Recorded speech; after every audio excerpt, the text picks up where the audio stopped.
Hello and welcome to episode 1427 of The Sleeper and the Bust. It's Friday, June 13th. I'm your host, Paul Sporer, joined this afternoon by Justin Mason. Justin, how's it going? It's going well. It's Friday the 13th, and I know. nothing scary has happened yet. I'm going to knock on wood because games are starting. So wait until you see this two-step board. It is week 13. Well, I know there's some disagreement about that. I think I brought this up on a recent episode. Like if it's week 13 or 14, I don't know, because some outlets term that first week, that those first like 3 days, as a week itself. I don't know, but I'm going by 13. It's the week 13 on Friday the 13th. Had to do it. So we're going to talk some two-start guys. We have not talked all week though. I got back, and then the internet exploded when we were going to do our episode with Joe. Joe's off the IL. He's back. He was back last week. Had a good showing off the IL. Looks like shook the rust off. And we're going to go this week, and then the internet exploded. And right when we said, okay, let's call it, I'm going to go take a nap. Minutes after that, you're like, I think it's back up. And both Joe and I had gone to take naps. So that's why you've only got one episode this week, or two, depending on if you consider Sunday or Monday the start of the week. What do you consider, by the way? Is Sunday the start of a week or Monday to you?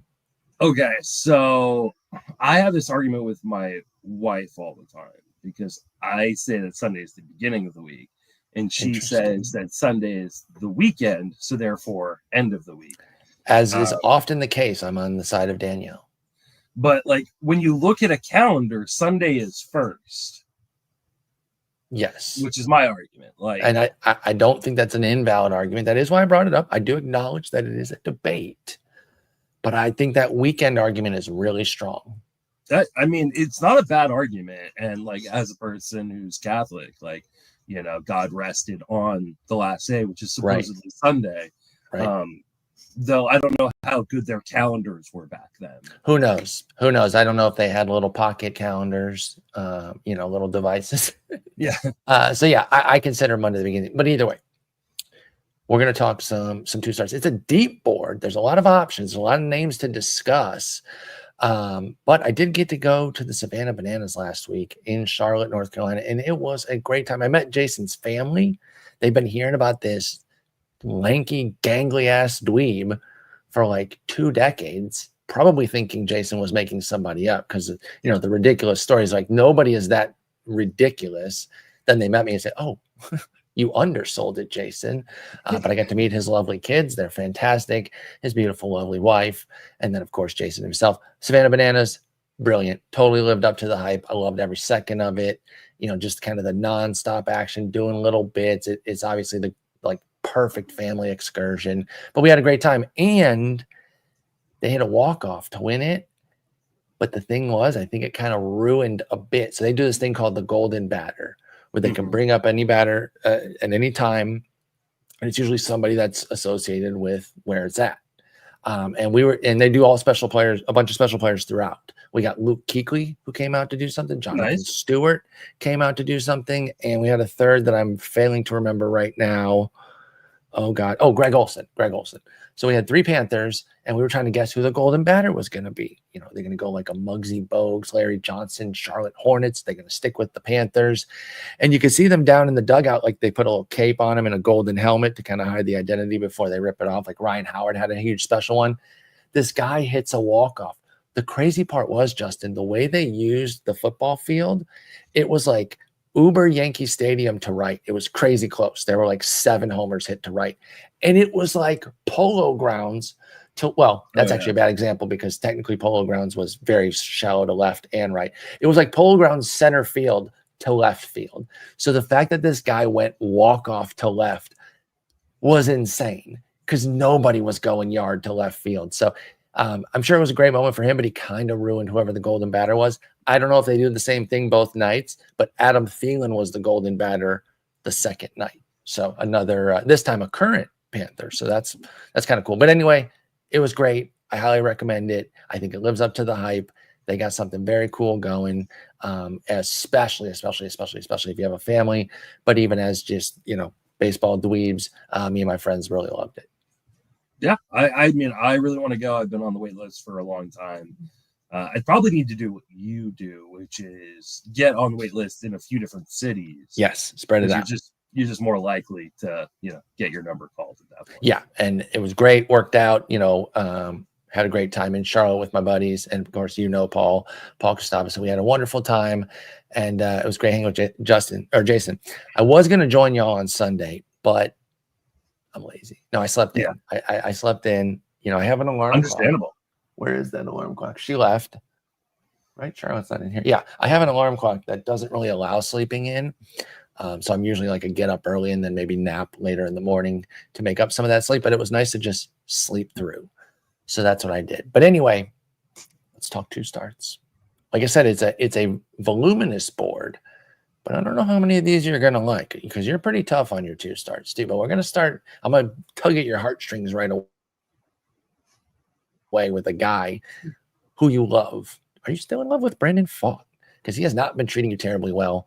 He's going to Toronto and to Colorado. And by the way, before you answer about Pfaadt specifically, I will ask you, are you familiar with what the Jays have been doing lately offensively? Yeah, they've been really good offensively, which is one of the reasons why I'm not super enthused to use Brandon Pfaadt because I'm not super worried about him going to Colorado. I mean, Colorado can get you just because it is such a tough environment with how big that outfield is and the thin air.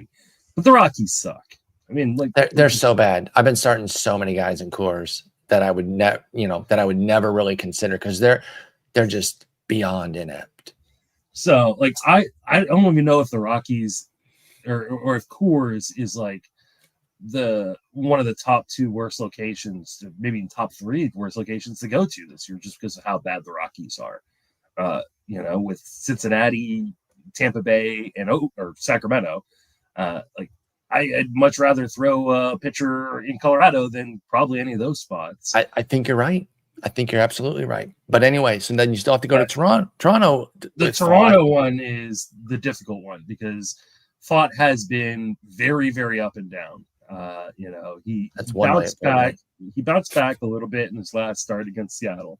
He did. But the 2 previous were absolutely atrocious, including I think what people have been calling the first ever all hitter all hitter because he didn't record an out, Brandon Pfaadt, and he didn't even do a walk. Yeah, it was 6 hits, 8 runs in nothing, no innings, no outs, and didn't even allow home run. It wasn't even his normal issue. Exactly. Yeah. I guess there were 2 hit by pitches, but I do like the all hitter call there for Brandon Pfaadt. So that's one of the worst starts quite literally ever.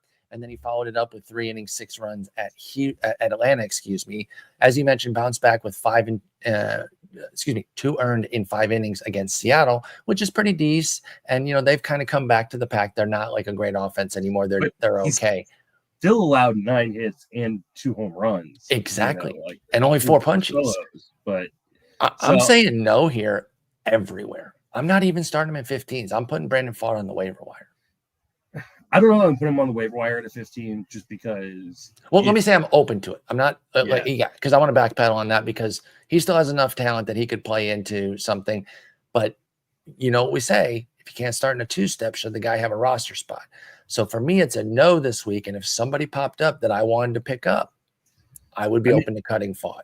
I think it's a really interesting question, too, because I just opened up a random 15-team league.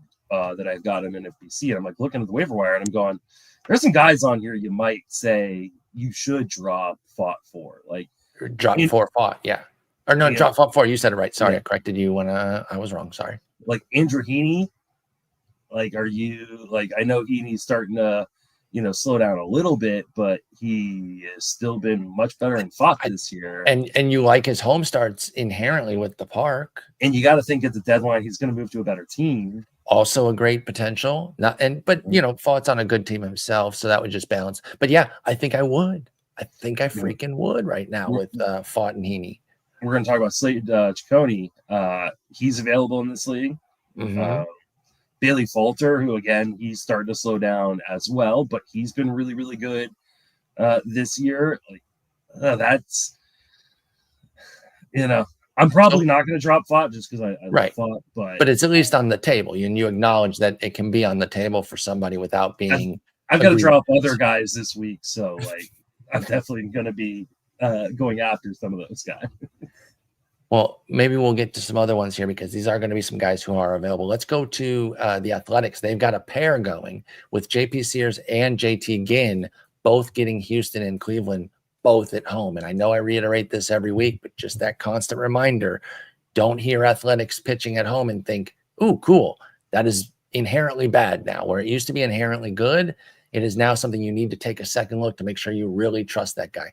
Let's start with Sears, who the 1-9 homer. Can you get over that? Do we even need to waste too much time on him with a 1-9 homer? I don't think we need to waste time on either of these guys. I don't think you're I'm not sure we do either. Guys outside of like AL only prayers. Yep. Okay, then let's move on because again, deep list. Grant Holmes. I think this is 10s and 12s that we're talking. I think he's reestablished himself as at least a 15-team hold, if not a pretty consistent start. I say that as somebody who does have him and does start him pretty consistently.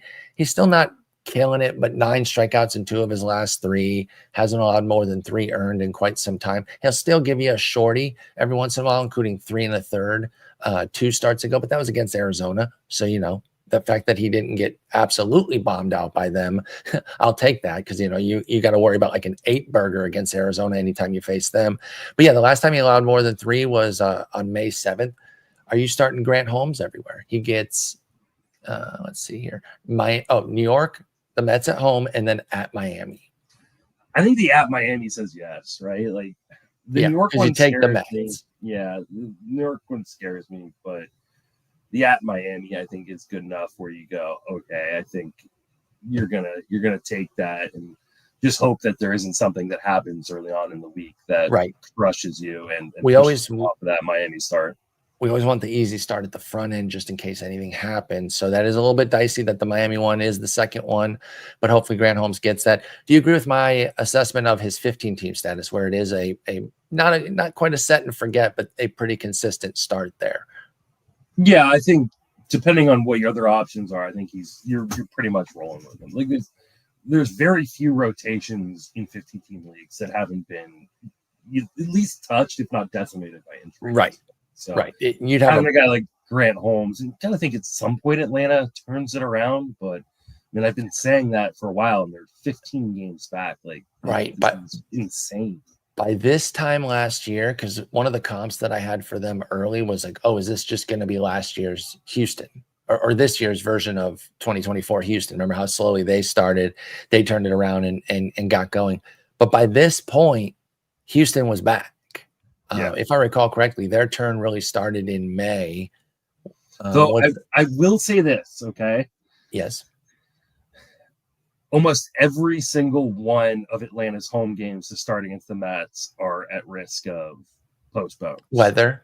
Yeah. So they have thunderstorms that are coming in today, and they have at least a 50% chance or more for every single day until they go to Miami. Which again, we're talking about this because it would potentially bump. Well, here's the thing though. He wouldn't get the 2-step, but he would still get a Miami start then. Or no. Well, he could get a later Mets start is the problem. He would most likely be bumped to he'd get a later Mets start, which means not get a which means no Miami. Exactly, because he's slated for the first start of the week on Tuesday for Grant. And then, he would get he would get a 2-step potentially next week of at the Mets and then home for Philly. Which you don't love. So, like, is this year's Raylo, dude? No, we're going to talk about, I think, this year's Raylo. Or no, he's not on. You know who this year's Raylo is? It's been Cegano. Because always flirting with getting a 2-step. I was updating our board bets for the year because we had so many board bets. You are not. You were winning, but you are not undefeated. Okay, I'll take it. You're I think you're up 6-4. Okay, right now. A little bit of a lead. I like it. And I'm bailed out by like Ben Lively actually getting hurt. So, all right. So you were saying about Cegano, he's been this year's Raylo, kind of always flirting. He was on 3 straight.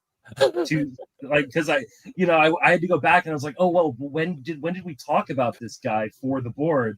And I was like, oh well, I'll just check like what episodes we talked. We talked about him 3 straight That's hilarious. Episodes. So like, yeah, it's been Cecconi's this year has been the poor Saigono. As I've mentioned, my comment section for the daily SP chart has some big believers because I've been tough on him. I've been starting to move him up, give him a little bit more confidence as he continues to make this command first or command only profile work. But yeah, he's got some big believers out there that like to call him Saigono. All right, so let's move on. We are a no-go, or we're tepid on Holmes. Keep to the data, or keep to the news up until Tuesday, because in some league, well, it depends on your league, right, when it locks. But it's if you have somebody that can slot in on Tuesday, say for example in the NFBC where things don't lock until the team plays their first game. Their first game's on Tuesday. If you have another starter with a Tuesday situation, you can maybe decide to pivot off Holmes if Tuesday gets postponed, which means he would not get the two-step. Zach Eflin and Dean Kremer are going to Tampa Bay and the Yankees. Now, these are two wildly different guys here. I'm not, I don't want to pretend that they're of similar questioning, but I did want to talk about Eflin maybe in the shallower formats here, because I am an Eflin believer, and my first inclination was to not put him on here, but I don't know that he's quite at a like set and forget. He is that classic mold of an ERA over 4 that might make you think, oh, this is no good, but then a 109 whip, which is actually really awesome.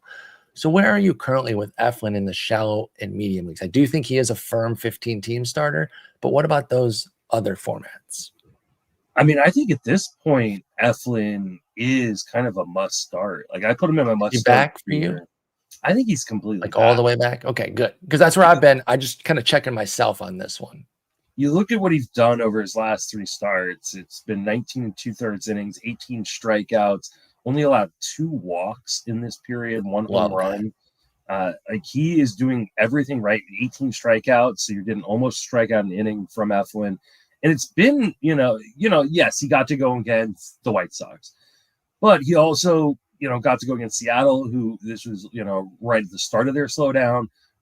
Went against your Tigers, who've been a great offensive team this year. Yeah, that park still helps. Like I think that Eflin is a must start every week. Yeah, I think so too. One of the reasons that I was certainly investing in him wasn't just the volume, but I'm like, oh, win probability will be high. That has been curbed, unfortunately, this year because they stink. But I do still find myself. Well, he's won 3 straight though. I know. He has actually been getting some of their wins. 6 wins in 9 games. Like I was explaining to Jen the conundrum of your fantasy pitcher going against your favorite team, and how you like want to thread that needle of like, well, I want Eflin to pitch well and then the Tigers to go crazy on the bullpen.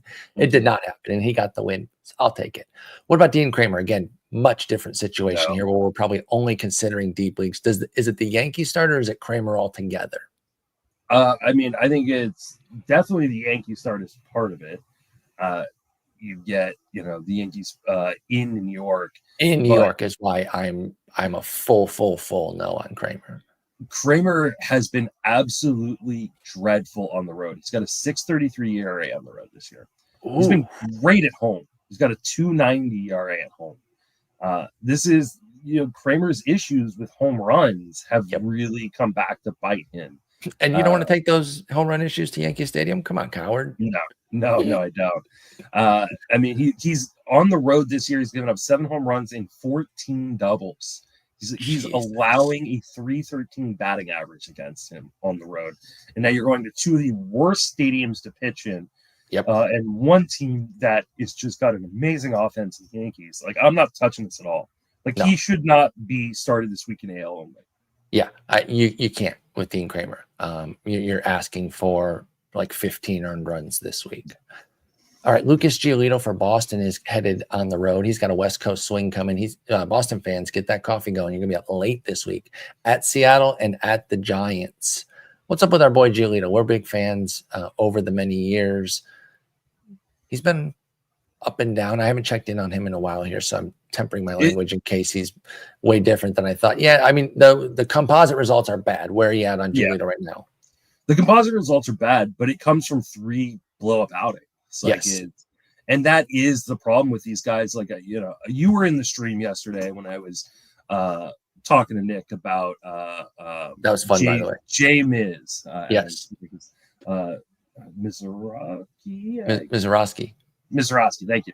I'm gonna butcher that name for the next decade. But we were talking about him, and we were also talking about Yuri Perez. Yes, it was an interesting comparison there. You know, Nick was like, "Well, I'll take Yuri rest this season." I was like, "No, I'm gonna take Jay Miz here," and he was like, "Why? Like, he's unproven." I was like, "Yeah, but he pitches on the Marlins, or Yep. you know, Yuri pitches on the Marlins, and Mizorowski pitches on the Brewers. So the win potential is, you know, widely different. But really, what we saw or at least what I saw, and Nick disagreed with me. So you know, you can always go listen to Nick's breakdown on the corner. He doesn't really know that much about pitching, though. He's kind of new to it, so you have to kind of take his opinions. Go ahead. I'm sorry. I did a podcast with Dave McDonald, the Friends of Fantasy Better podcast, and Eric Samolsky just happened to like jump in for a few minutes, and we were talking about Yuri, and I said like Yuri got shellacked in his outing, which you were box score scouting. You admitted, which I admittedly was box score scouting, right? And Eric came back and said, "No, you got to go back and watch it start." So what did I do as soon as we were done recording? 3 hours later, went to the hub and hung out for an. Oh wait, what? Yeah, while I was writing and editing the podcast, I sat down and I watched all 3 innings of Yuri's start, and I kind of disagree with Nick and Eric's take on it. Like, yes, there were moments in which Yuri looked like Yuri, but there were a lot of moments where he wasn't even close to the plate. He had sometimes great command within the strike zone, and other times completely missed the glove. Right. And just he's throwing 100. So like, sometimes hitters aren't going to hit that. Right. And so I think that's really, really indicative of a guy coming back from Tommy John. And what we saw last year from a guy like Robbie Ray was like, sometimes he's going to be really on. He's going to throw like 4 perfect innings and then get absolutely shellacked in the 5th inning when he comes out. And I think that's what you're going to see from Yuri. I think that is what you're seeing from Lucas Giolito. Getting back to what we were talking about, is a guy who, yeah, like when he's able to command and control his stuff, he's really, really good. And when he's not, he's really, really bad. And so he's going to be difficult to start week to week. I don't think this is a bad 2-step, and I will probably roll with it in some leagues where I'm like really decimated, because you're going to San Francisco, which is a great place to pitch. You're going to, I think, Seattle is the other one. Yes. Which is Seattle and San Francisco. So two good parks, like competent offenses, but not like Giants aren't competent. The Giants are. You guys right now faltered? I swear you guys were ranking. We're one of the worst offenses in baseball this year. And like we're completely propped up by an amazing rotation and the best bullpen in baseball right now. Pitching is definitely carrying the team. That is undoubted. So I think this is a good opportunity, but it can go terribly wrong. Right. So like I wouldn't use this on a 10 or a 12 for Giolito. But I think in 15s, I think you can make the argument like, hey, I think I'd rather start this than a mediocre 1-step. Yeah, I think so too with Giolito. Y'all are 24th in WOBA against righties, to your point. And then Seattle, like I said, they're starting to kind of inch toward the middle of the pack there against righties. Actually, against righties, they're still upper third there. They're sitting 10th. They had that hot run. They came back to earth, but they're not like they were last year. Remember last year we would start anybody with, a pulse. Yeah. Just anyone with a pulse against Seattle. This year, you got to be a little bit more careful with it. I think Giolito passes for me though. He does have that downside like you're talking about, and you looped in the Yuri Perez situation, and I don't really trust him. I think he's going to get his innings babied. I think his win potential is like non-existent. And Miz, I think, is similar, because my answer on that was basically neither. Can I cop out? Can I be that annoying guy when you say either or and you say neither? No, don't be that guy or gal, because that's annoying. I'll pick the Miz, but the truth is I think they're both very similar. I just lean toward you with Mizorowski. I'd rather take his pain with all the strikeouts. His outing was he was great, but how this works. Mm-hmm. I know. And like, here's the thing. We're not doing the Fab pod, so we can just like talk about like the Fab for Jake Mizorowski. Like he's gonna go for $200-300 this week. Oh yeah, with after that start, and nothing was wrong with the he gangled his way out of the game with the ankle there. he's gonna go for $200 or $300. I'm not spending it because No. I just think that is a poor investment. But especially $200 of like a $300 to $500 budget at this point. Most spent quite a bit. Yeah, like I mean, right now, like I'm in the middle of the pack in that 15-team league I was referencing earlier. And I got $313. Like, you know, somebody who hasn't spent a lot of money is about to go spend a lot of money. Right. But I don't think I'd go over $50-$60. I wouldn't either, and we won't get them, and that's okay. I mean, we could be in the Magic League that does. I could see Mizorowski being one of those guys that does have a few off bids where it's like, oh my God, to be the person who got him for $60. If you had $300, would you even go $60? Because that's 1/5 your remaining fab. I don't think I would. Like, I saw the start. It was great. Like, I understand how this works, but I've also seen this pitcher before. And I know how this works. Like, I know the ups and you saw it within the start of like when he misses, it can be really off and he's just going to have down starts. And so I'm excited. I think it could be fun. Even in this start, he had no hits, but 4 walks. So yeah, I'm with you. I'm not going to go crazy. Let people, you know, blow out their budget at this point.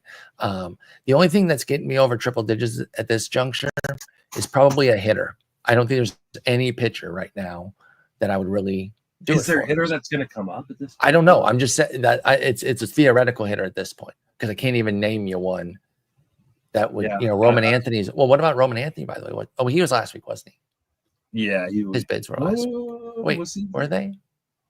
I was gone. That's a good question. I wasn't in on it anyway. No, maybe he is this week. He was called up on Monday. God, the week has been crazy. Yeah. Ronnie Moe and Parker Meadows, those were guys going last week. Yeah, so Roman Anthony is going to be this week. However, he's also not going to be crazy available because some people actually held. I held him. You did? In what league?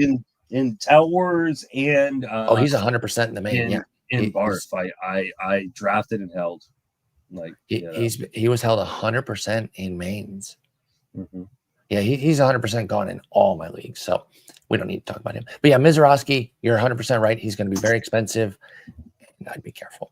All right, moving on from Giolito, who we are interested in. Let's go to Andrew Abbott. And this is another like Zach Eflin type check-in where we're not really asking about start sit because, you know, we're in with him.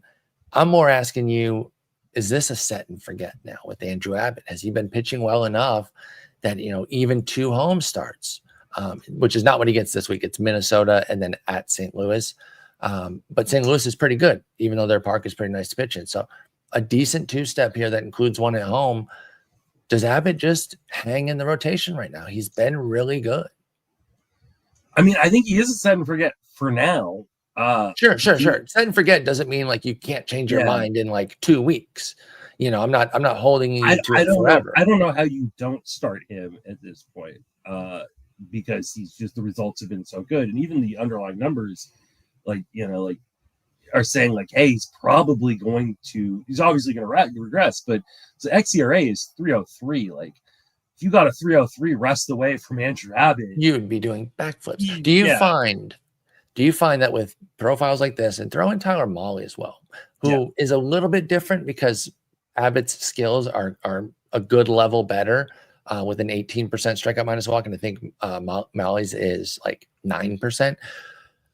But do you find people more and more these days, and maybe it's just that we are in circles that are like more intense fantasy nerds that really want to try to catch any edge, but do you find people trying to like time the regression on players like this and then costing themselves good start? Do you find that to be a bad strategy?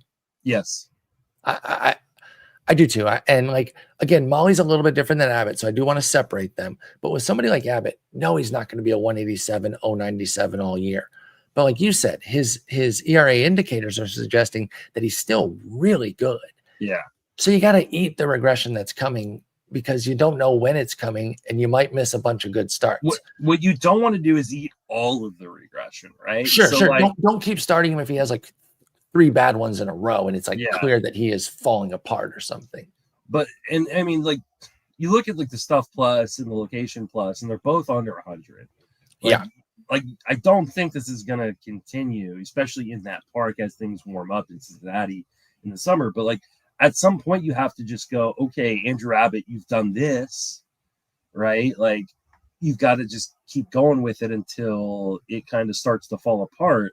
I've never been an Andrew Abbott fan, and so part of like my hesitation with him is like I just have never thought he was a very built-in hesitation that like you're not completely sold based off of this. What is it, like 40 inning sample here? 63 innings, sorry.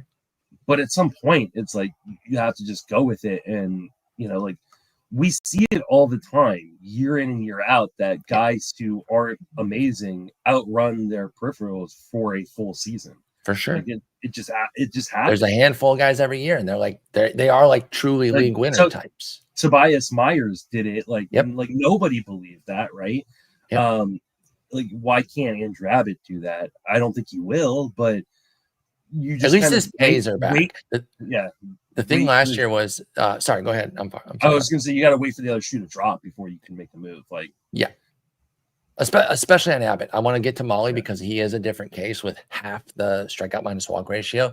But the good thing about Abbott is I wasn't in on him this year when the K rate cratered down to 20%. It's back up to 26% this year. So you can at least have a little bit more confidence. And he brought the homers back down. And a good part of that might just be homer to fly ball suppression that will regress. But I do think his regression, if he doesn't just completely lose it, should still be good.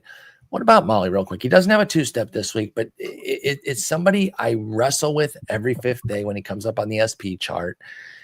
Do I try to get out from under a potential regression start, or do we just keep running a guy who's got a 2.34 ERA and a 1.13 whip, but a 9% strikeout minus walk?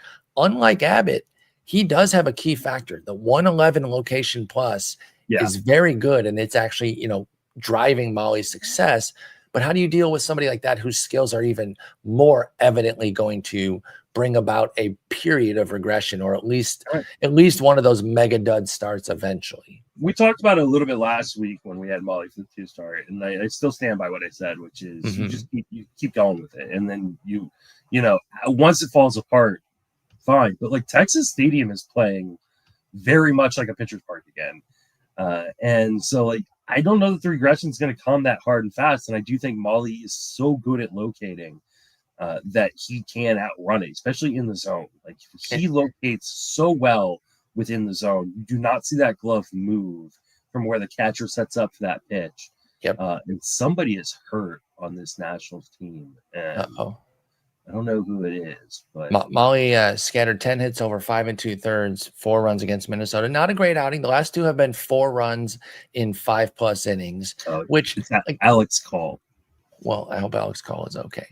That's the kind of like regression piece that you can live with, right? Those aren't great starts, but he's not killing you there, and you get a win in the Minnesota one, and then he gets the White Sox this weekend to finish up his 2-step. So I forgot we did talk about him last week, but again, I just agonize every fifth day. I ran him for the 2-step, but like you just got to keep going. Like I think so too. I really do. Saving my rotations that have been destroyed by injury, like Tyler Mahle is an absolute nonsense.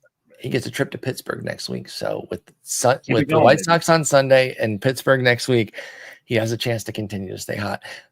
Pardon me. Let's get back on the 2-step, guys. You mentioned this guy a little bit earlier. Slade Cecconi is also visiting your Giants and then going to the Athletics in Sacramento. That's no longer the Bay Area 2-step. That Sacramento is not in the Bay Area, right? No, I would not. It's Northern California, but I would not consider it the Bay Area. Just making sure there that I have my ideas right about that. I never understood it to be such. So yeah, it used to be when you were facing the Giants in Oakland, you got a little Bay Area 2-step. This one, San Francisco, Sacramento. How do we feel about Slade Cecconi? Did you have some interest in him? Yeah, I absolutely do. I mean, he's getting strikeouts. Yes, the surface numbers don't look amazing, but a lot of it is like the home run rate's elevated because he gave up 3 home runs against the Angels. Like, and by the way, 3 home runs to 1, and he's like pitching really, really well. They lead baseball in homers against righties. The Angels do. Like they've been on fire. You got to give them their credit. Yeah. So like, I mean, he went to New York and gave up a home run, but like he pitched 5 strong innings, only got 3 strikeouts, but only allowed 2 earned runs against that really, really tough Yankee squad, and then just absolutely dominated the Reds in 5 innings. Allowed 4 hits, 1 run, 1 walk, but 8 strikeouts. Like you're getting strikeouts you're getting a guy who is actually showing like that he's learning to develop how to be a pitcher as opposed to just a thrower. I really like Slade Cecconi, and he would be. I think you're starting him in all 15s. I think you're starting him in all 12s. I think some 10s you're going to consider it this week. Yeah, I think you can take a look. You know, I don't mind that double roadie there for Cecconi. I was intrigued when they picked him up. Again, I think the deal got panned a little bit because Josh Naylor is such a known commodity and like a big name as like a guy with fanfare. And Cecconi, you know, who's this Slade Cecconi guy or Cecconi? Excuse me, I've been saying it wrong. Cecconi.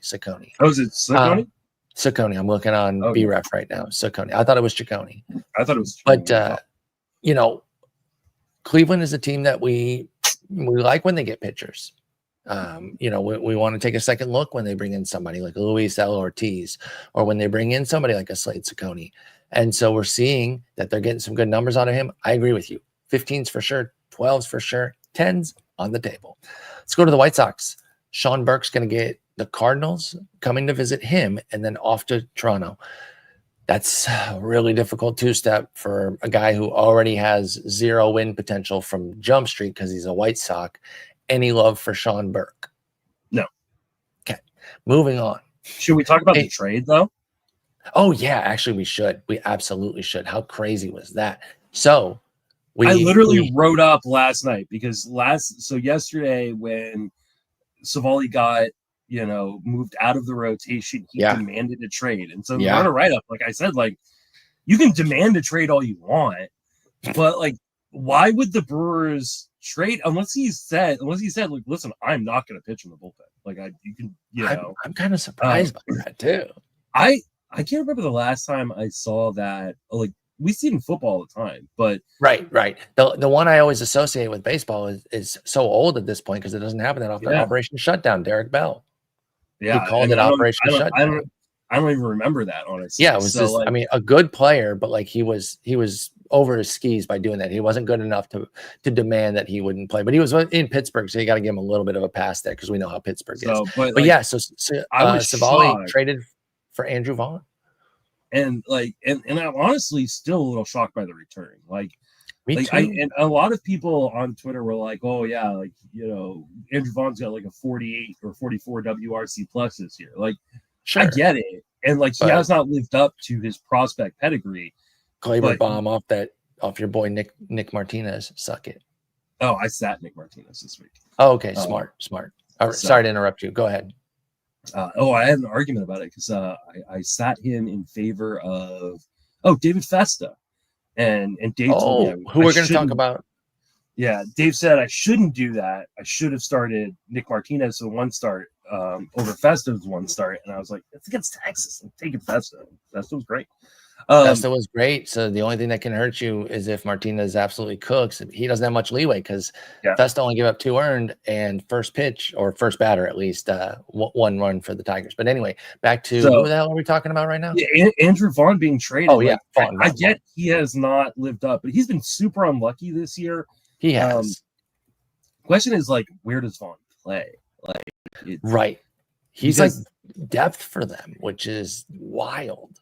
Yeah, like you almost like they're not going to put Yelich back into the outfield regularly, I don't think. Like Yelich has I think isn't he just going to be like a straight platoon with Hoskins? I assume. Oh no, Hoskins is a righty. Why did I think he was a lefty? They're both righties. Yeah, so I don't know what's how the play there. I don't know. Maybe they send Vaughn down to AAA. I think they do. I think they like Jake Bowers, dude. Like, I mean, because you're not putting Vaughn back in the outfield.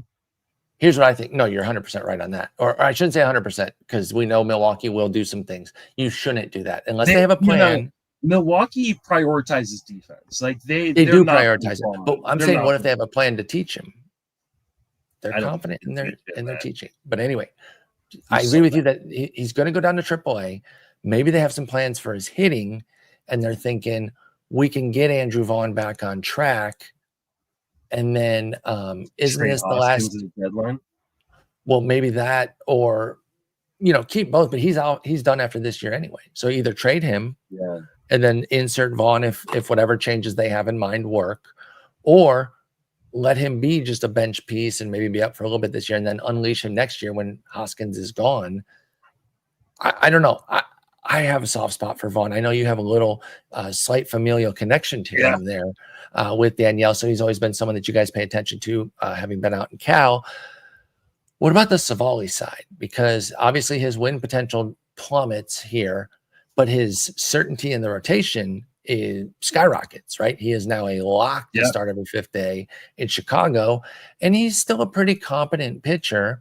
4.91 ERA, 136 WHIP, like a classic streamer still. How do you feel about him now? Is he someone you would seek out now that he's guaranteed to stay in the rotation? Or is it still just start to start with him because he's a White Sox now for Civale? Yeah, I think it's just start to start. I mean, the strikeouts are down this year. The homers are up. I don't know that the White Sox are going to be able to fix that. I think they're just looking for an arm that, is honestly one they can get rid of at the end of the season, because he's in the last year of Civale's deal. Parker just gave up another home run to Augustin Ramirez. Augustin eating him up. Man, I mean, at least I got Augustin places, but damn, man. Right. So Civale opening at Toronto with White Sox.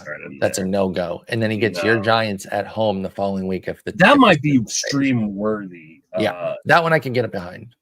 But like you now go to a guy who like has not been reliable in terms of ZRA or WHIP, and now he's going to Chicago where he's not going to get wins. So that's and the White Sox like quietly just traded away one of their best offensive pieces.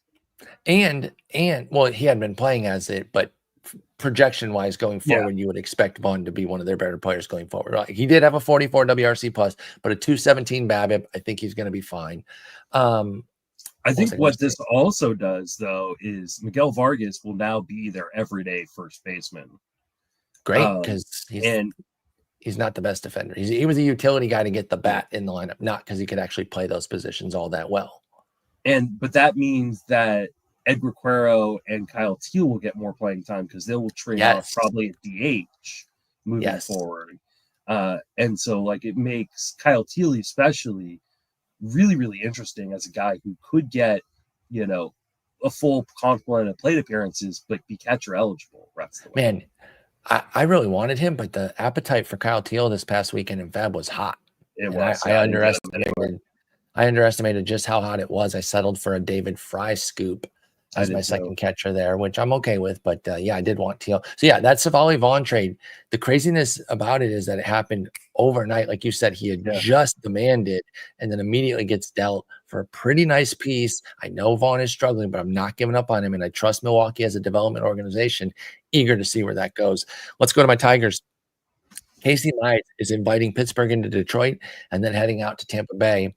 Again, I think he's one of these guys that we're checking in for the medium and shallow leagues. I think in 15s, going to be pretty tough to get away from a two-step with him on the best team in baseball. By record, I understand if you say another team is better than my Tigers, but by record, we're the best.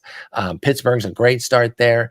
Tampa Bay has not been taking advantage of their park, but it is still a scary park. However, never mind.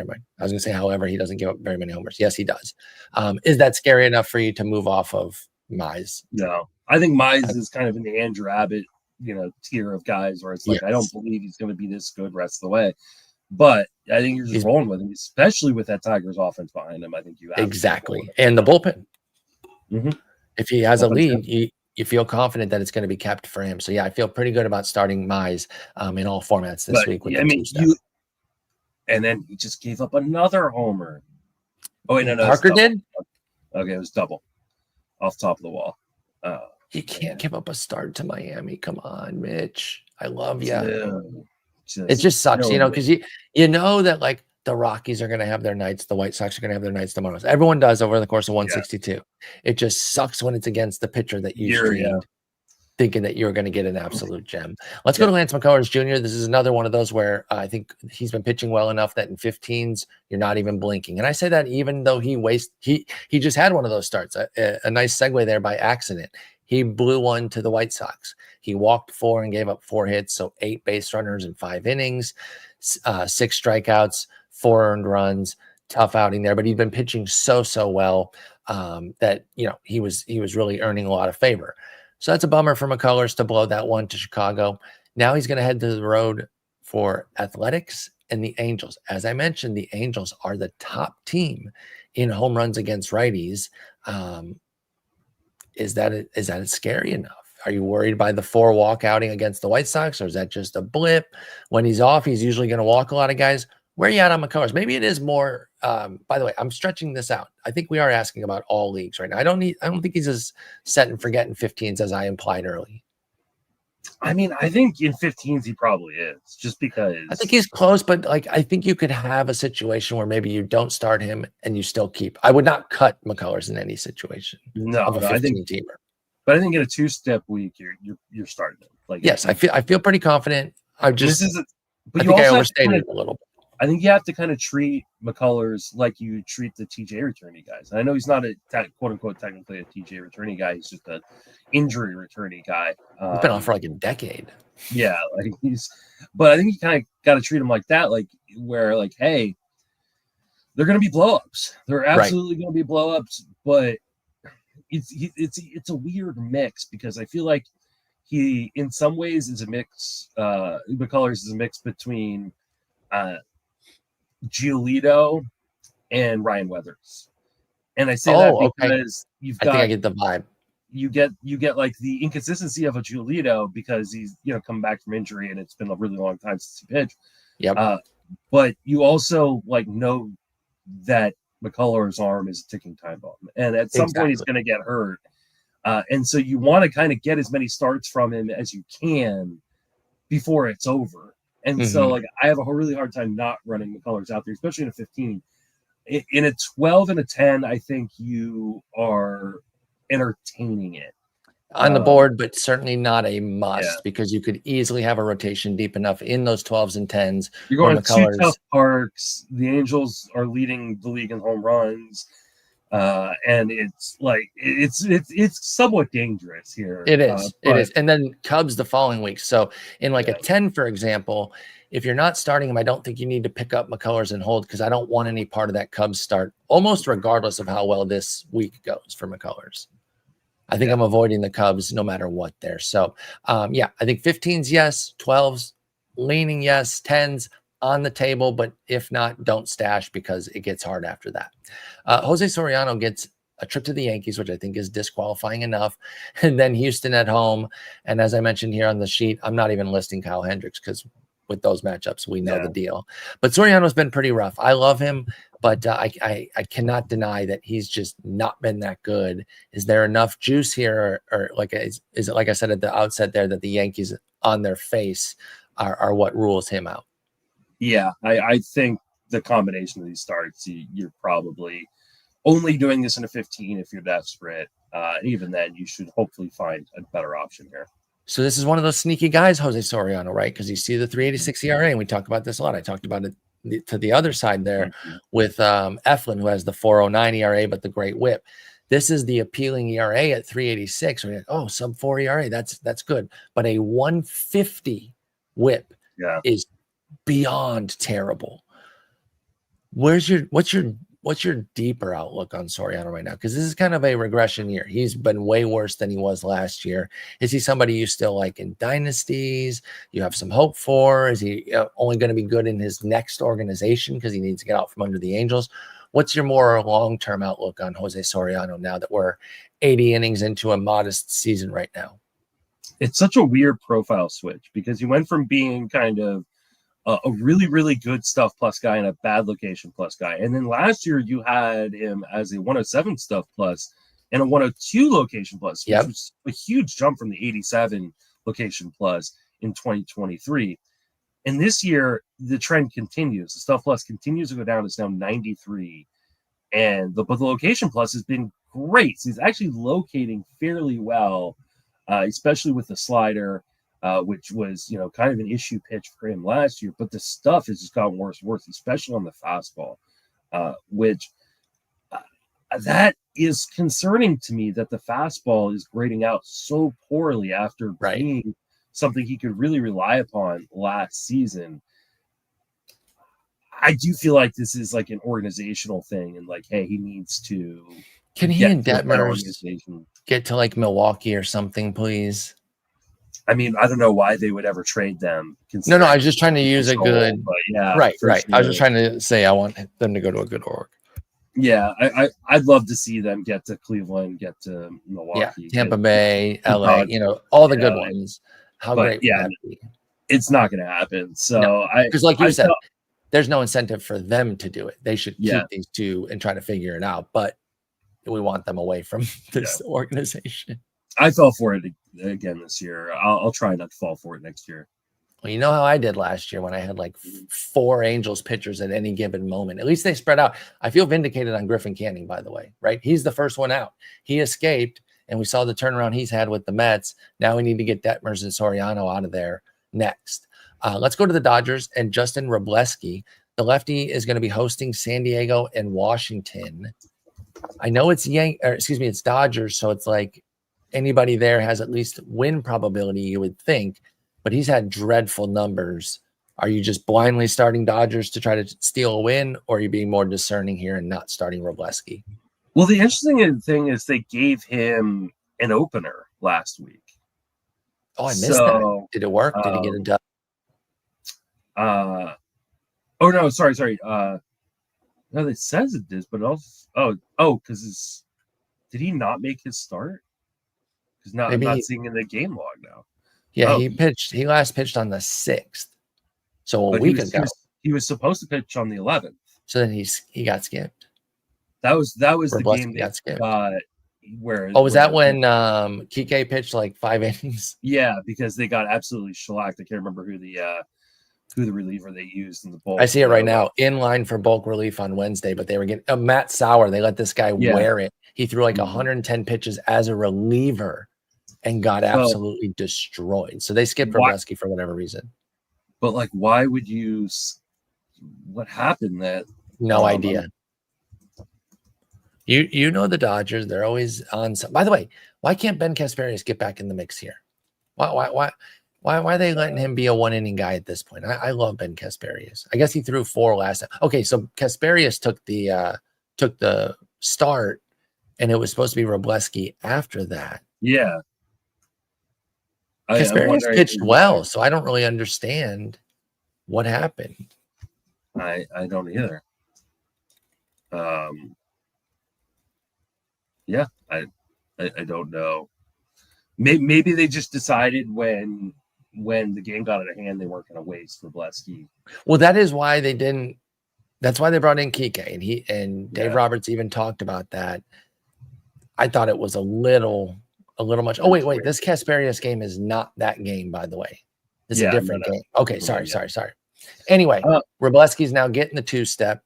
San Diego's part of it. By the way, he's catching San Diego at the right time. They're like bottom 2 in WOBA lately. Oh, actually, that's WOBA versus righties. Maybe it's not as bad versus lefty, but that's not a very good lineup right now. And then Washington, we always respect them, but they're not one you have to run away from.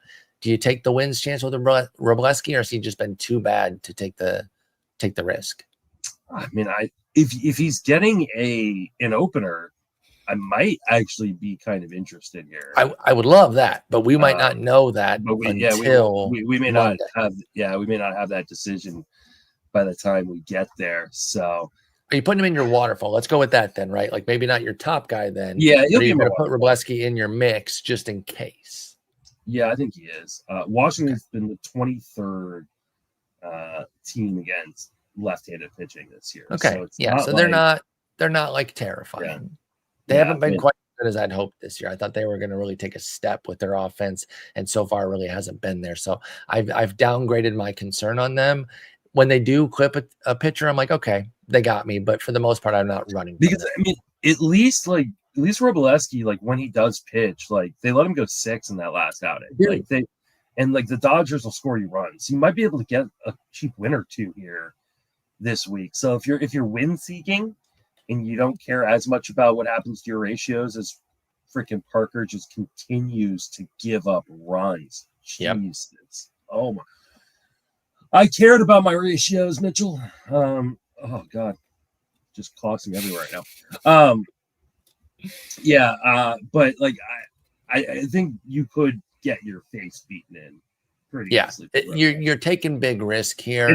It's only in a 15 and only if you're win seeking right now. Yep. I totally agree with both of those, and that's how I will approach it with Wrobleski. And I am win seeking, so I might take that plunge.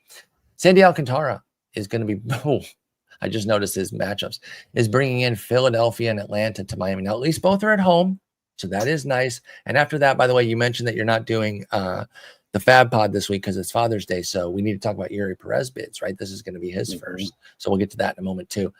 Sandy, we know what he's been this year, 7.14 ERA, classic TJ returner. You did sing from the heavens that people needed to chill out in spring. And while I am pretty good at avoiding TJ returners, I got a little bit drunk on my guy, Sandy. I only got him in TGFBI because drafters were actually more interested in him. So I got saved from myself. What do you think? He's been better in his last 2 starts, but his last 2 starts also been against Colorado and Pittsburgh. So right. So the literal 2 easiest starts you can get. These are much worse starts for him. Thank God Mitch Parker finally got out of the inning. This is Michael Kopech over here. Yeah, it's like not quite that bad, but yeah. That was the worst, dude. He just endlessly was giving up homers. Yeah. But yeah, I don't really trust Sandy. I think Sandy goes into that Giolito tier, but then he's also pitching on the Marlins, which means the win potential is terrible.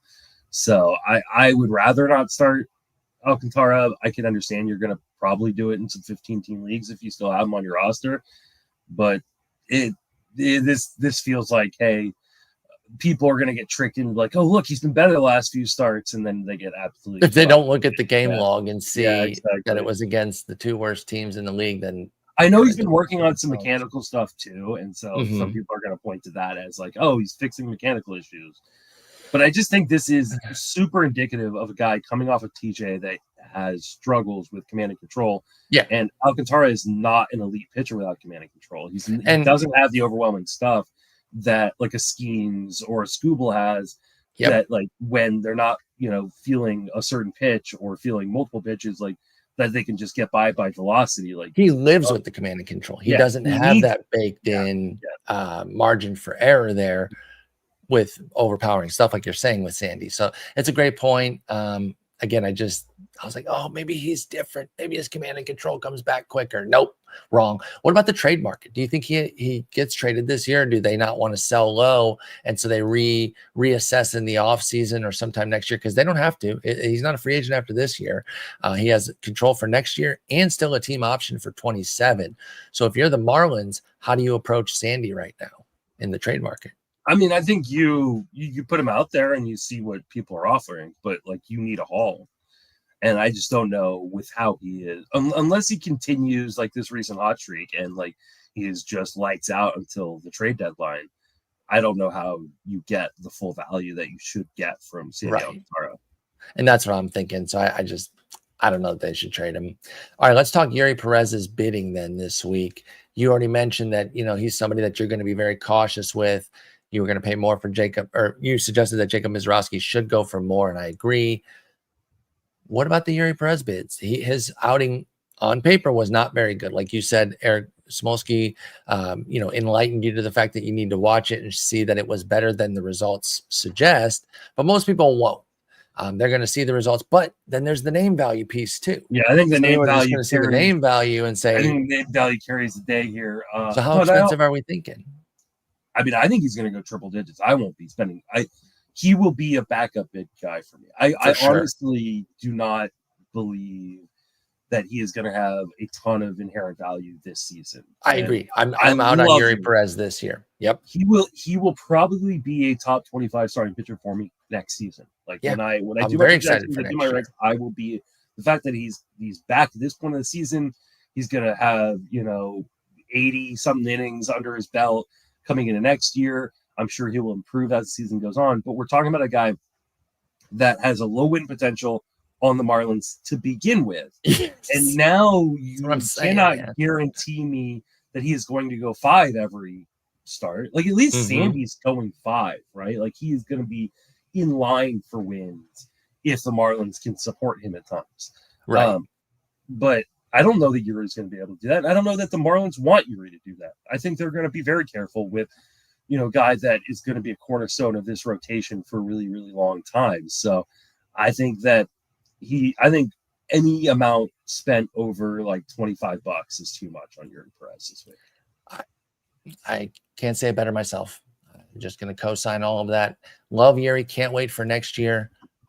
Cannot find myself wanting to bid on him this year. I just don't see where the upside comes from. Especially because, like, with the amount of injuries that people are dealing with right now, when you pick up a guy, even if you don't pick him up for very much, you're going to be inclined to start him. Yes. Like, it's exactly. Like, people don't have the depth. And, like, he starts at Washington on Sunday, but then he's like home versus Atlanta. Are you like, I know Atlanta hasn't been great this year, but like, I still don't want to do that. I don't want to do that. Like when are you going to feel really, really confident? Because like the only real bottom feeder team in that division is the Marlins, Inter-squad games. Come on, make those count. He would then either line up for a start at San Francisco or at Arizona. Are you going to feel comfortable? Like maybe at San Francisco, you feel comfortable doing it. Maybe, yeah, but not Arizona. They're aces only. Yeah, like I think there's too much that can go wrong and not enough that can go right, especially on the Marlins. Yep, that's exactly where I'm at. Those are kind of the points that I was making in the playback chat last night when we were discussing it with Nick. He was a bit more interested in Yuri Perez, thinking that they're going to kind of expand his innings.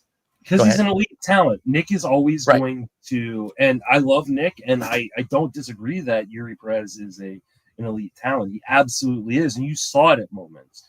But you also saw him when he missed, like, go look at the map of where those pitches hit with the batter, like in, to get a better representation, because he had 2 walks in the 3 innings, 5 punchies. So you saw both ends of it, right? 4 hits as well. Yeah. So you saw the struggles, you saw the dominance with Yuri Perez. I think you're right too, that the name value is going to push, and there are going to be a lot of triple digit bids. And I just can't get there with Yuri Perez this year. Hit me up next year. I'll be ready to go.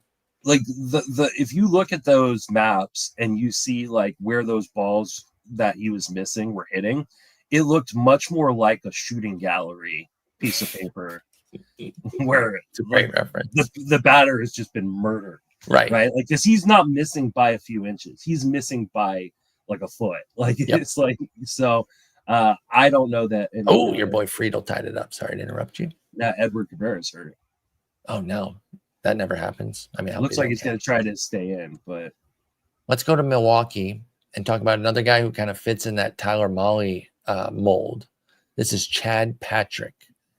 In fact, the easier comparison is a guy that you invoked when talking about Mahle and Andrew Abbott, his teammate Tobias Myers. Yeah. And I would have to say Mahle plus. He's more Abbott than Mahle because he has a 15% strikeout minus walk. And I cannot stress enough how bad a 9% strikeout minus walk is for Mahle. But because he has that location plus that great control, he's living with it. Patrick's definitely been better there, but I do just kind of feel like this is a Tobias Myers. To that end, if you just stuck with Tobias Myers last year, it worked. Will it work with Patrick? And are you going to start him at the Cubs and at Minnesota? I have an aces only rule with the Cubs. 2 start weeks do change things a little bit. Is there enough heat here with Chad Patrick to take the 2-step?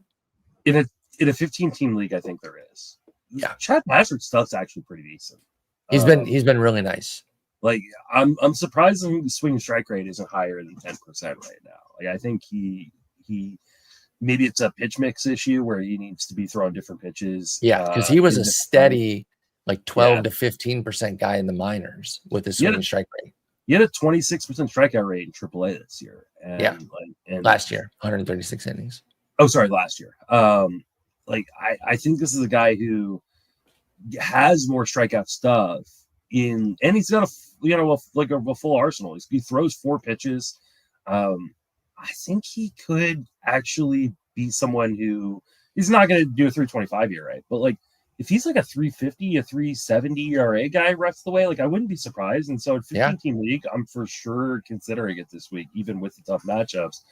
10s and 12s, I think these matchups are tough enough where you may want to go elsewhere. Yeah, I would be looking elsewhere because the Cubs do terrify me, but I'm with you with Chad Patrick in 15s. And if I don't start him, what happened? Edward Cabrera just gave up a massive shot to James Wood. maybe that injury that you Yeah, said that he had was a huge problem. But with Chad Patrick, I will say, if I don't start him, even in like a 15, I'm not cutting him. He is somebody that I would put on the bench, hold through a week to avoid the Cubs. If you don't want to start him, I would not cut him. 451 feet. Oh my God. Was it Oppo or Fold? It was set. It was like, it was center. Yeah. Just the power that James Wood has is insane. If you guys aren't familiar with it, like he never pulls the ball. And that's usually where your power is, but his power is so insane. It's so good. He doesn't even need to pull the ball to get to power. Like, how, dude? How? Anyway, next up we have David Festa, a name that you brought up earlier. Now, the big issue with him, and our boy Jason's been maddeningly covering it. I think he might have him on a team because he gets very frustrated by how limited David Festa is. He is a firm 2 times through guy. It's part of the Minnesota way, especially with their younger guys that they tend to baby more. This past start, the one that you happened to start him for and try to make Dave look bad, he finally faced over 20 batters. It was 19, 19, 18, 19. He got 22 this time. Good for 6 innings, 2 runs, 2 walks, 4 punchies, and his first win of the year. What about a 2-step for David Festa at Cincy and home to Milwaukee? Yeah, I think you're starting this one. I mean, I think Festa's really good. I think the thing about the Twins and not letting Festa and Zebby Matthews before he got hurt go deep was because they had the depth to do that. They don't have that depth anymore. Right. Like, all of a sudden they're going to have to let, Festa go a little bit deeper than maybe they would normally want to. So I think he's a really good pitcher. I wouldn't worry about the overall line. I'm starting with 15s. I think 10s and 12s, you can make determination based on what your other options are. But I like him better than a number of the guys we've talked about today. So I think I'm starting Festa in a lot of spots this week. Yeah, it's hard to get off the talent, even with the restrictions. He kind of works with a restrictor plate there, only being at that 2 times through. You love the 26% K rate. The walks are a little bit high, but manageable. I know the home runs can be a problem too, and he does have a couple of bombs there, including the one at the Athletics, which I don't hold against him too much though, because I was not starting him anywhere. Yeah, Festa was a no-go for that Athletics start. You take away that Athletic start, he's only given up 1 home run in his 4 other starts. There you go. And that tells you what a small sample multi-home run game can do to a homer per 9. Staying with Minnesota, not another 2-step guy, but a big question that I know you're dealing with as a big fan of this guy. Are we cutting Pablo Lopez? And if so, what format? I assume 10-teamers probably should have already done so, I think. Yeah. But where are you at? I think you're cutting him. Did you hold through the first week? I did in most leagues. In my Barf league, I dropped him. But I held him in, I think, both my other auctions. And such a bummer, dude. It hurts. It hurts to drop a guy that was pitching so well and you drafted so highly. Because there is this thought like, oh, hey, like, I get him back and maybe for the last month and a half of the season, he'll be great. But one, there is a reasonable chance that he just doesn't come back. Like, this isn't going to happen. And there's also a chance that he either comes back and one isn't as good because like he, is rusty or he's still hurting a little bit, or that the Twins let him come back, but they don't let him go deep enough to win games. We just talked about the Twins limiting David Festa, limiting Zebby Matthews. Are they going to push Pablo Lopez when he's coming back with a shoulder issue, especially if they are in, position for a playoff spot, or if they're not in a position for a playoff spot? Like, either one you can make a case would work against him because if they're in the mix, they would want to make sure he's there for all of it, so they would kind of temper it. It's really if they're on the cusp, right? If they're on the cusp and they have really, really need him, is the only place you can see them pushing him, and that's that. And I don't even know if they care that much about that, right? Like, as much as every organization wants to win, some organizations want to win less than others. For sure. And I think the Twins are one of those organizations. So I think you have to drop him in just about every format, unfortunately. I think so too. Unless you have open IL spots that aren't filled right now. So it's unfortunate, but it hurts, and I am going to drop him this weekend in all my leagues. Yep. It really stinks. I understand, maybe sitting on it a week, kind of marinating and really thinking it out. But I think when you really line everything up, I don't know how you get to holding Pablo Lopez. And we're talking mostly in the no IL situation of the NFBC.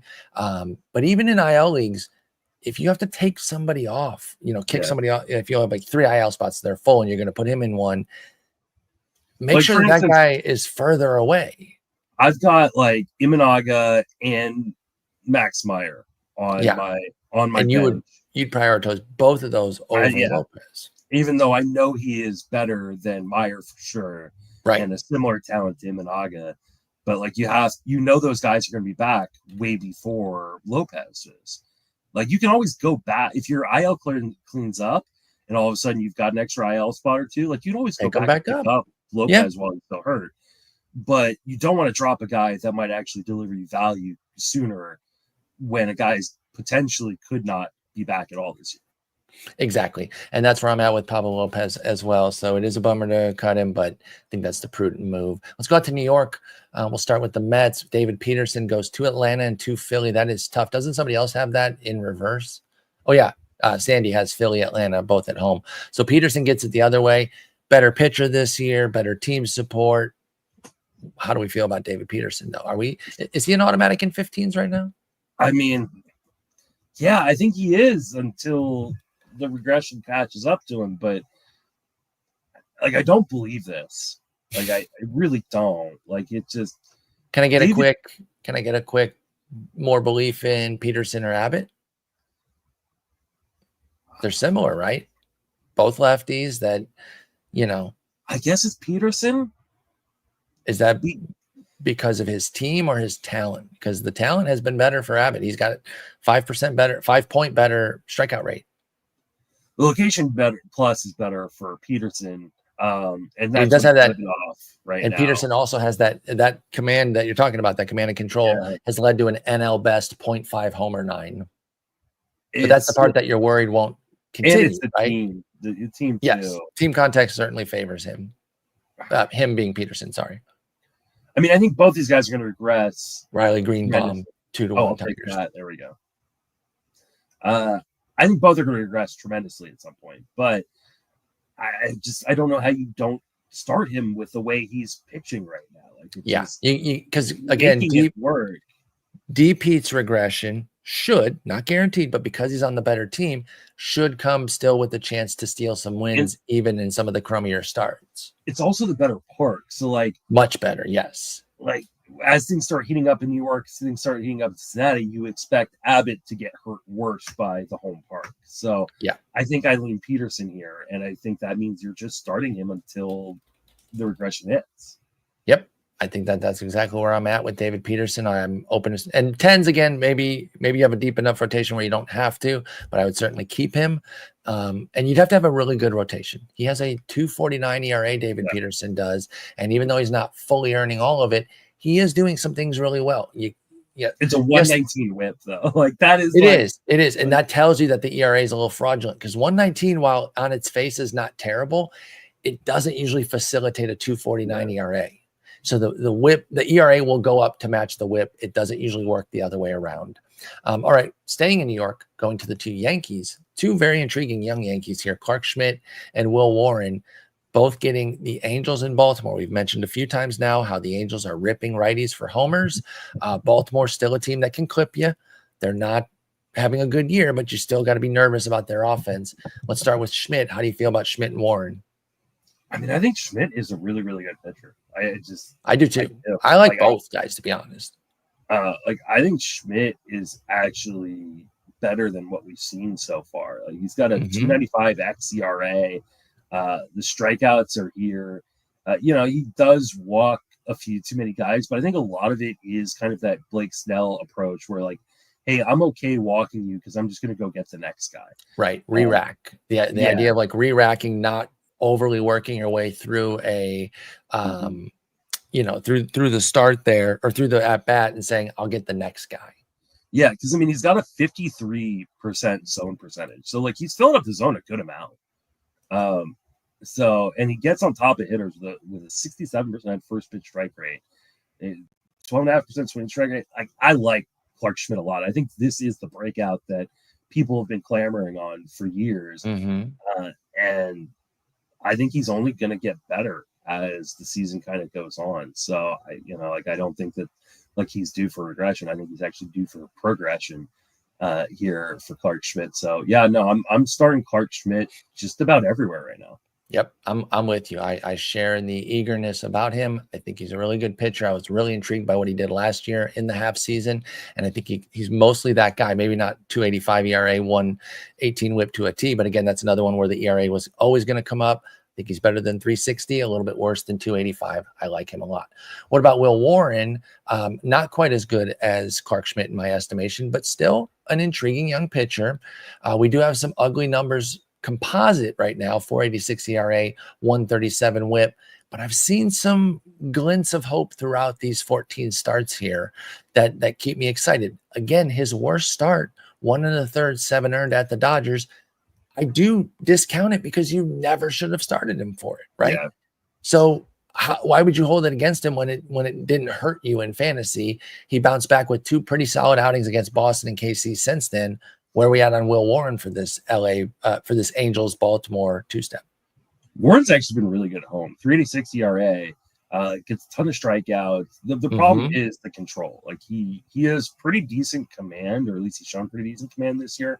Though that's been a problem in the minor leagues previously, and in his major league sample. But the control has been the main issue. Is he doesn't always hit the zone. And for instance, we just talked about Clarke Schmidt having a 53% zone rate, and Will Warren has a 47%, right? So that, and 1 or 2 percentage points is a big difference. Absolutely. in zone percentage. So I'd like to see him kind of, instead of doing the Blake Snell thing, do the Rob B. Ray thing, throw it in the zone. You've got pretty good stuff. Right. You can get swings and misses, just attack a little bit more. But I still think this is a guy that you're probably starting, especially with this 2-step. The Angels are a good offense that can get to you, but you got the Yankees supporting you. There's a really good chance you're going to get 2 wins out of this week. So yep. I like Will Warren again this week. Probably more for 15s, but I think he's in play for 10s and 12s. Cosign. Mick Abel at Miami. And it's the front end too for him and Luzardo. We're going to talk about Luzardo, do a little check in with him. But the Miami one's at the front end, so that's great. And hell, hey, if something happened and he didn't get the Mets, we wouldn't even be that upset about it. But he is slated, Mick Abel is, for at Miami and home to the Mets. How do we feel about the youngster? He's now fully in the rotation, rocking and raring to go. Is he somebody that you trust pretty consistently here, Mick Abel? I mean, the underlying numbers say hey, there's going to be some massive regression here. He's got a 100% strand rate. His xERA is 5.08. He's already given up 3 home runs so far in just 15 innings. So a little dicey. I do think that there is going to be some massive regression coming here at some point for Mick Abel, but you get the Marlins to start the week. I think you're wrong with it, and the stuff is really good. It's a 110 stuff plus so far, and a 99 location plus. So he's not locating poorly necessarily, but he's got great stuff. He's just a young guy that's going to have bumps. But I think Mick Abel is, like you said, here to stay. This is a good organization that's going to give him run support. You get Miami to start the week. I think you're starting Mick Abel everywhere this week, and then you're reassessing start to start after that. Yep. Again, you're nailing it right now, rendering me useless. You took my gerb because I have nothing to add to that. I think you're cooking. We do need to do a little Luzardo check-in, like I mentioned. He had the first bad start, and we weren't going to freak out over that, right? Because anyone can have a bad start, even if it is arguably the worst start of the year, 12 earned. Justin, when he came back with 2 1/3, 8 runs, I'm like, oh, he's hurt. He has such an extensive injury history. 20 earned runs in 5 2/3 had to have you terrified about Jesús Luzardo. So, of course, because baseball is baseball, he dominates the Cubs. 6 innings, 1 run on 5 hits, no walks, and 10 punchies, completely alleviating any concerns that you might have had about Jesús Luzardo. So what the hell do we do from here? The at Miami, of course, is wonderful. the Mets after. I think he's back in. Are you still worried that the 2 ugly starts is injury, or is it just 2 ugly starts? So he was tipping. Okay. Like, and so was he saying what it was? The tipping was so bad. Was he just saying fastball? So what it was he was opening up his glove and signifying which one was coming. And people could see, especially when there was people on base, what was coming, right? So it was a little pitch tipping, a little bit of sign stealing here. Now I don't think that was everything. I think part of it was like there was some natural regression due for Luzardo. But I do think that like why we saw him go from just so terrible to so good in this last start was he fixed it. Like, you know, and there's been some great, you know, video on like Twitter and stuff like that, where like the side-by-side comparison of like where he is really opening up his glove as he's starting to like put his arm into motion. And it was pretty obvious like what was happening. Wow. So that's crazy. So I also think that he is a guy who kind of is pretty emotional on the mound. Mm-hmm. And when you start getting beat up, you beat yourself up. And I think that he was just letting those, especially when it's that bad, right? Like these were horrific starts. Yeah. So I think he's going to be better rest of the way. He's not going to be what he was the beginning of the season, where he was just like the best pitcher in baseball. Sure. And that's okay. That's a huge standard. I think as long as Luzardo is healthy, now that he's solved this pitch tipping issue, he's going to go back to being like a mid-3 CRA guy with a lot of strikeouts, which is great. Yeah, so we'll take that all day. Mm-hmm. Okay, so that's we're back then. Again, this was more of a check-in than a question of whether or not you were starting Jesús Luzardo, because after the great start against the Cubs, you had to feel good that he was kind of back. What about Dylan Cease? I think we need to check in with him. He opens with the Dodgers in LA and then gets Kansas City. We in the midst of another of a down Cease season. We know his volatility, 4.28 ERA, 130 WHIP, looking a lot like the 2023 guy. At least he's on a better team with the Padres than he was with the White Sox. But how do we feel about Cease these days? He is who we thought he was. Right? Let him off the hook. This is just who Dylan Cease is. Like, if Dylan Cease goes the next 6 starts and, you know, with like a 2 ERA over that time frame, no one's going to be surprised, right?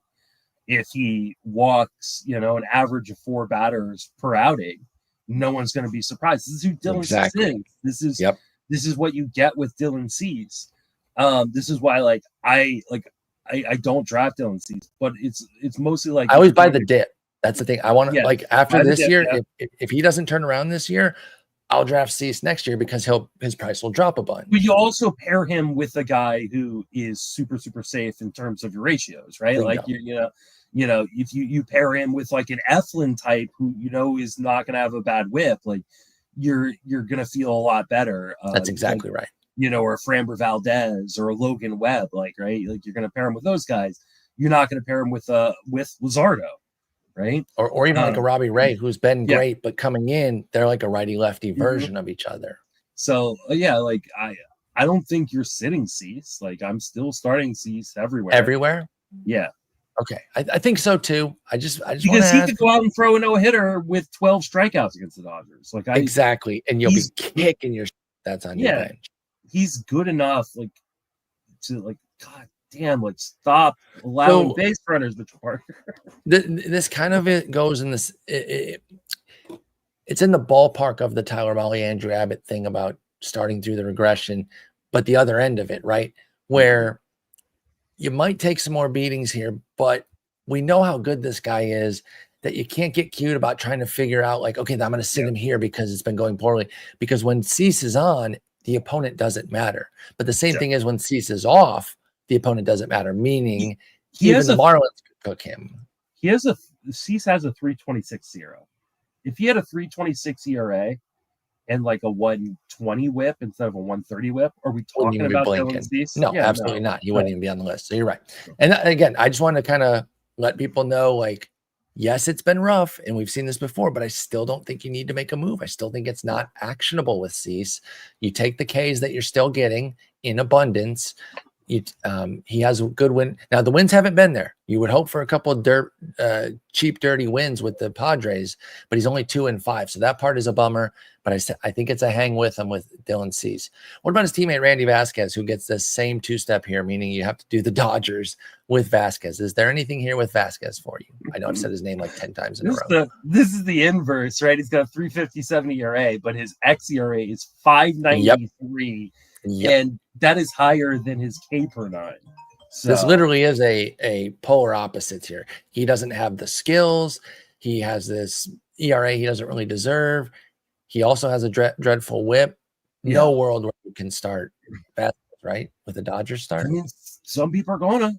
I know, because it's a two-step, but he hasn't even made it through 5 innings of his last 3 starts. I learned my lesson with his last 2-step, which included an at Detroit, where I remember that. Yeah, where he it did not go well. six earned runs in 2 innings. So no, I'm not doing it, but somebody will. Me neither. And I would advocate for our listeners to not do that. Please don't. Save yourself. All right, little bit of a test time here. We're at a pivot point with Matthew Liberatore.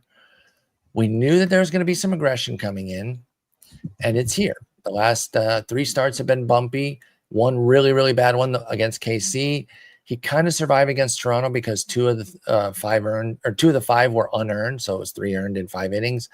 And then bumpy against Texas, 5 runs, 4 of them earned in 5 innings. So we've seen these 3 starts.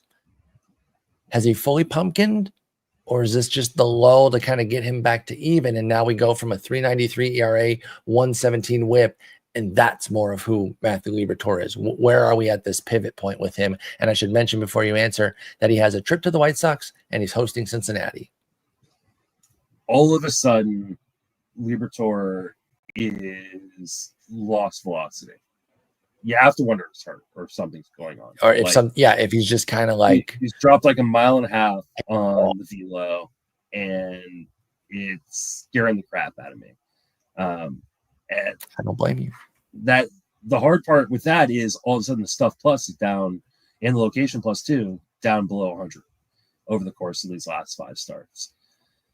So that is super, super concerning. I think you have to start putting him back into a tier of guys that you don't think is as good as you thought Liberatore was. And this sucks because, I mean, Liberatore seemed like to be having a full-fledged breakout. Right. Especially through like his first 5 starts of the season. Like his stuff plus was over 100. His location plus was, I mean, you were getting games with like 111, 120 location plus. And he now, was great. Leaves was looking awesome. I was loving every second of it. He can't locate. The stuff is not playing up as well because the velocity drop. Yep. I don't know that you're dropping him in a 15, but I actually don't have a problem dropping him in a 10. And you're definitely not starting him in a 10 or a 12. In a 15, well, in a 12, you probably are starting because it's at Chicago with the White Sox. That's the thing, too, is that now if things go wrong this week and he doesn't. I think this is the line of demarcation, right? This is the litmus test, right? If things go wrong right here, you are dropping Liberatore. Yeah. And I can agree with that. Even as I think you have to start him with the White Sox on deck here, right? Yeah, I'm 100% with you. Like, I think this is it. Rebound time. And even if he's a little bumpy against Cincy, but does his job and absolutely cooks the White Sox as he should, then fears are assuaged and we can use him as a nice team streamer. But if not, if we don't get that out of Matthew Liberatore, then it is Cuttsville next week without even blinking. Yeah. All right, let's go to Tampa Bay. And this one, again, more of a check-in name, but I want to know if you're at set it and forget it status. I love Ryan Pepiot. I got a lot of Pepiot in my Stepio. But with his home run issue, sometimes it can be a little scary. Baltimore and Detroit coming to visit him and Zach Littell. We'll get to Littell in a moment. Is Pepiot a set and forget in 10 or 15s and 12s and maybe, team streamer in 10s? Or do you have more concern about him because of that home run issue? Where do you come out? I love him. So I'm kind of checking myself again here. It's only a home run issue in Tampa. He's given up 11 of his 13 home runs at home. And guess where both starts are this week? Yeah, that becomes the issue. I still think he's set it and forget it, because even with those homers, he's only allowing a 3.57 ERA at home. And a 121 whip is not great, but it's passable. You can eat that. Yeah, I think you're still setting and forgetting it, but okay. Like, this is a close your eyes and set it and forget it. It is not a like, hey, I got Ryan Pepio for a 2-start this week. Right. Maybe not as much Pepio in your Stepio this week where you're starting him, but you're not bragging about it. You're like, okay, let's see how this goes. Well, and unfortunately, his first start is Monday and his second start is Saturday. So, like, even if there is like a rain out or something, you're not getting pushed out exactly away from the Detroit one. You still get Detroit, and those lefties are coming. Does he have a lefty righty home run split at all? Because if he does, then Kerry Carpenter, Colt Keith, Riley Green could be he gives up a few more versus righties, but not an aggro split. No, and then it's actually wow, per inning it's actually pretty even. And he's actually got quite a bit better OPS against lefties, 616. Yeah. So all right.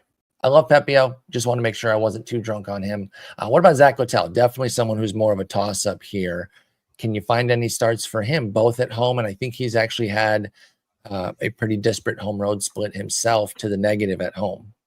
Yeah, no, I'm not starting Zach Littell. Like I know. Oh wait, he's actually flipped that 3.43 ERA at home, but it's a 112 whip at home, 110 on the road, 4.18 ERA on the road.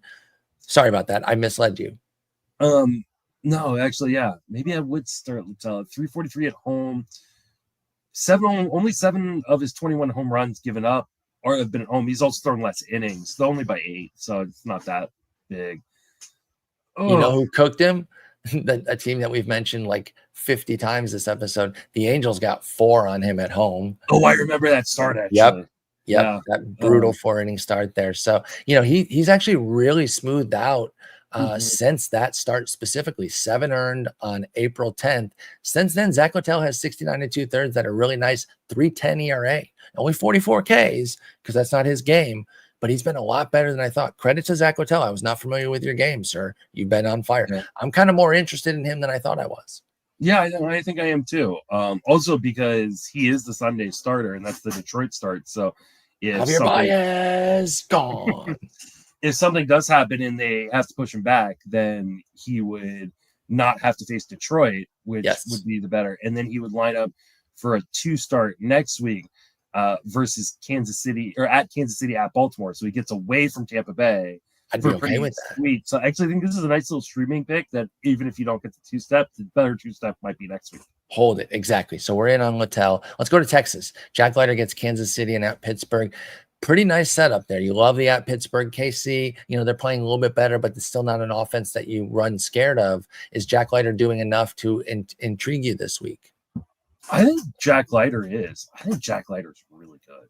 I think his talent is insane. His consistency at this juncture is a little bit to be desired, but the talent is undeniable. The stuff is so good. It is. Like, I know he really struggles, but I mean, this is another guy that, like, I just want to see the Rangers, like, use the Robbie Ray blueprint. Like, say, hey, like, get on top as hitters. The first pitch strike rate should be, like, closer to 65% as opposed to 61%. The zone rate, like, it's 52%, but, like, I'd even love to see him get to, like, 54, 55% on the zone rate because the stuff is so good. Like, if you're getting it in the zone, people aren't going to hit it. Like, they're just not. And I think the biggest issue for Leiter is, like, he just allows too many free passes. So far this season, he's got a 12% walk rate. That sunk him in his last outing, 4-4. Yeah. So, like, there's always going to be risk with Leiter, but this 2-step, like, if you're not going to use him home versus Kansas City and then at Pittsburgh, when are you ever going to use him? I think this is a cut if you don't use situation with Jack Leiter. I agree. With these matchups, you have to use him, and I think this is a really good spot to, like, stream him and kind of see what happens in a 10 or a 12. You're obviously using him 15, but, like, in 10 or 12, like, I would pick him up and stream him and kind of see what happens here, because I think Leiter is a really, really talented pitcher, and then, like, he lines up for a start home versus Seattle next week, which like isn't a bad, continuation right there. We can get behind that. Like that's a palatable start. Yeah. Again, we acknowledge that that's a team better than last year, but not terrifying Seattle. So Leiter could get on a roll here. In fact, this bad start that he had last time out was his first bad one in a while. He had been rolling. So we give him a pass for that, see how he rebounds after the 4-walk start. But he's somebody I really like. And I think I'm going to roll with it where available. And I would even consider him in like a 10-teamer possibly. It's on the table at least. Chris Bassett, he gets the high-low. Arizona, yikes, and then the White Sox. And of course, the good one is later. So anything happens and he misses it. Both are at home though, and obviously they can't have rainouts. So the only thing that would move things is like an injury or something like that, disrupting something. What are we doing with Chris Bassett on his 2-step? I think you're rolling with it. I know Arizona scares you, but you get that White Sox start at the end of the week, and just hope that you don't like. The underlying numbers have been pretty good for Bassett. He's got a 3.58 xERA. He's not walking anybody this year. The walk rate's all the way down to 5.5%. He's keeping the homers in check for the most part. I think. I mean, obviously, anytime you go up against Arizona and you give up contact the way Bassett can give up contact, you're scared, right? But I think this is another one of these. You close your eyes and hit the button, and then hope for the best. Yep, I mean that's where I'm at too. I think there's enough juice here to take the shot. You know that there's some risk because of Arizona, but I think he's just too good, especially in 15s and 12s. 10s probably not for Chris Bassett. You can probably move off of that, but try to pluck that White Sox start in a daily league. I doubt you're going for either Nat because they have to go to the Dodgers, but they go the other way.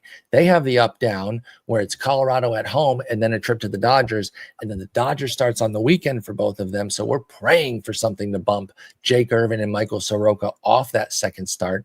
But assuming you have to take it, is the White Sox start worth it for either of them? Start with Irvin, but give me your thoughts on Irvin and Soroka. Oh, I mean, Swervin Irvin has been really up and down this year. Really, he's been swerving. I mean, because he's not walking too many guys, but Irvin has been just giving up way too many home runs, allowing way too much contact. He's got a 1.25 WHIP along with his 4.21 ERA. He's giving up a 91% zone contact. There's just way too much contact in the zone. And you're going up against the Dodgers. Like, this is one where it's like you kind of wish you're in a daily moves league where you could stream them for Colorado, because Colorado is terrible, like truly terrible, especially on the road. Yeah. Well, and not just on the road, but like when you go from I guess he's right. Wait.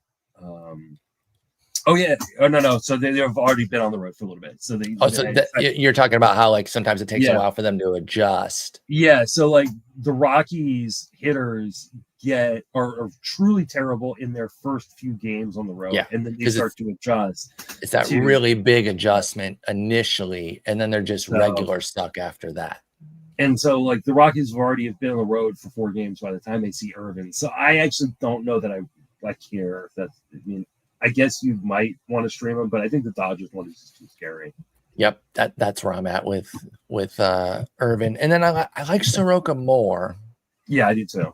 But again, the Dodgers just scares me, and it's like, can he do enough against the Rockies to make it worth it? And I just don't know. I don't either. I think this is a really toss-up. I think you're only doing it at 15. That's the only place I would consider it with Soroka, but I would consider it, and I would try to hold if I don't start him. Again, we say that because usually we say that if you're not going to start in a 2-step, maybe cut the guy because why are they on your team? I do think I would try to hold through this if I don't start Soroka. Go ahead. I'm sorry. Well, because Soroka too, like he has the Sunday Dodgers start, so like you could potentially get a rain out in Washington at the beginning, or of the someone week, returns from injury. I don't know if they have anybody injured, but like one little thing could happen, and then he gets pushed to at San Diego, which I wouldn't even be that upset about. Again, they're playing terribly lately. They're still a scary team, but I'd rather face the Padres San Diego. Okay, and Washington is supposed to rain all week, right? Like they just entered a rain delay right now. I'm going with Soroka this week, I think. I think I'm going with Soroka too. I'm gonna take the chance. That I don't take the Dodgers game. Yes, and then get rained out of the second one, and then reassess the following week. Okay, there you go. Again, I told you it was a deep list in terms of options there, and I think there's some really good names here. It's going to be a fun board to kind of see how different leagues play it. In fact, did you already write your two-step article, or do you do that on the weekend? I'm in the middle of writing it right now. Okay, yeah, because we're recording, as you guys can tell, we've been talking about different games. I can't remember the rain-out rules. I can't remember the rain-out rules. I know it's official after 5, right? Yes. But what determines? I can't remember what determines whether or not it's a suspension versus that discretionary. That's totally discretionary. If I could get Mitchell Parker's game just washed out right here, I would be so happy. Who are they playing? Miami. I think it'd probably be more open to doing that in a divisional game because Ellie just went crazy bomb pop. It's 3-2 because there's more opportunity to make it up. But I do believe it's pretty discretionary there on the suspension versus PPD. And what inning is it in? The 3rd? The 4th. It's a little close, but I don't know and I don't know how much hometown bias can play into it, right? Can the Nats be like, we're down 6-2, let's bang this? I don't know, but I'm like I'm reading MLB. Yeah, you're like, how can I wiggle out of this? Because freaking Mitchell Parker got smoked by the Marlins. 6 in the runs and 3 1/3. Like, I would love that to just get wiped off my docket right now. That's so annoying, dude. But all right, well, hope you have a wonderful Father's Day, as you are indeed a father. I am but a dog father, so nowhere near the same. But I hope you and Jason have a good one. God, one day I'll get y'all's names right. I've only known you guys for fucking 20 years. But anyway, have a good one. Justin, we'll be back on Tuesday talking something. I'm going to come up with some new topics for us to dive into, and we'll be back on our normal schedule. Take care. Can't wait. Take it easy.